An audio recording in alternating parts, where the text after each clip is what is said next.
Guys, welcome back to Meds Made Easy. I'm Tarun Verma with Telfair Specialty Pharmacy. Today let's talk about hydrochlorothiazide. Really easy to take. It's so prevalent. It's one of the first line therapies for hypertension. Essentially, it treats hypertension, edema due to heart failure. How it works is by getting rid of fluid in your body. You know, that's one of the quickest ways, one of the easiest ways to reduce your blood pressure is to get rid of all that liquid in your body. Again, our heart is like a plumbing system. If there's so much liquid backed up everywhere, the pressure increases. So same thing in the body too. So if we can get rid of that fluid, then there's less fluid, the pressure goes down, and everything's able to kind of move a little bit better. A lot of people who have congestive heart failure, meaning their heart isn't 100%, can't do its job. What ends up happening is it pumps slower, meaning blood gets backed up. Anytime your blood and your fluid gets backed up in your body, it ends up in your legs, which is why you can have edema, which is just extra fluid in your ankles, your feet, and it presents as a very swollen foot. And so this helps get rid of all of that fluid out of your body. Let's see here. Here's a list of the common side effects of this medication. For the most part, this is a very benign medication, very easy to take. You don't get too many side effects. The main thing you'll notice when you're on it is you'll just pee a little. You'll just pee a lot more. Depending on your dose, the dose can be pretty low to pretty high, and you can be taking it 1 to several times a day. Just depends on how your doctor doses it, so I'm not going to go into that. But you will pee a little bit more. So if you're taking it once a day, if your doctor doesn't specify how to take it, generally want to take it in the morning. You'll pee a little bit more throughout the day. An alternative that some people have if they have jobs where they can't pee a lot or they can't get out as much or they're not as mobile, you could take it at night.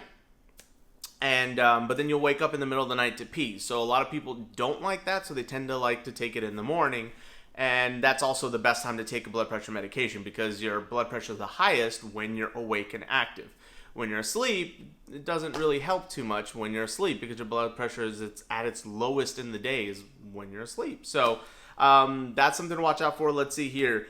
Because you're peeing out a lot of nutrients too. Okay, you're going to get rid of salts and potassiums and this and that. And so you just need to kind of watch out for that. Make sure your doctor does tests on you, checks your levels periodically. And then accordingly, you can take sodium supplementation, add a little bit more salt to your diet, or potassium. That's usually the one. Salt's never really the problem, really. It's potassium.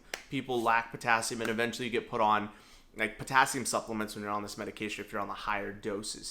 Sometimes just, adding a little extra banana in your life goes a long way too. So for people who have hepatic impairment, which is the liver, you don't really need to worry too much about this. If you are on dialysis or have some sort of renal damage or kidney transplants, then this is something you got to watch out for. Your doctor has to dose it differently.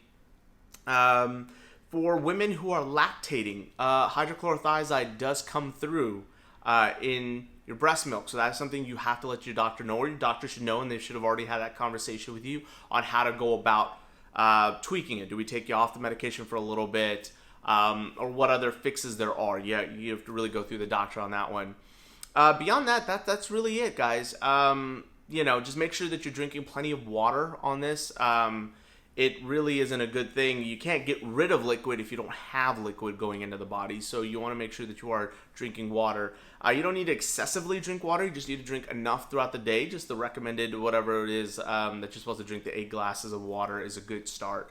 Beyond that, I think that's it, guys. It's a very easy medication to take. Very good. You generally end up stacking it. So if you're taking any medication that has hydrochlorothiazide in this, same sort of stuff applies, like lisinopril with hydrochlorothiazide or amlodipine with hydrochlorothiazide or anything with hydrochlorothiazide. It's just a diuretic, so you're just going to diurese a little bit more, aka just pee a little bit more, and that's how it's able to bring down your blood pressure. So, and that's why it works in conjunction with so many other blood pressure medications by reducing the amount of fluid in your body and getting it out. So, hope that helps, guys. Again, if you have any more detailed questions about this, please direct it to your doctor, your local pharmacy, or call us here at Telfair Specialty Pharmacy. We'd love to talk to you. If you have any thoughts, concerns on how to make these videos better, again, at the end of the day, we make these videos for you guys so that it helps. And we take out all that medical jargon and just give you what you need to know. But if there's something that we're leaving out that you want us to add in there, let us know, and we'd be glad to do it. All right, guys, that's it. We'll see you next time on Meds Made Easy. Bye.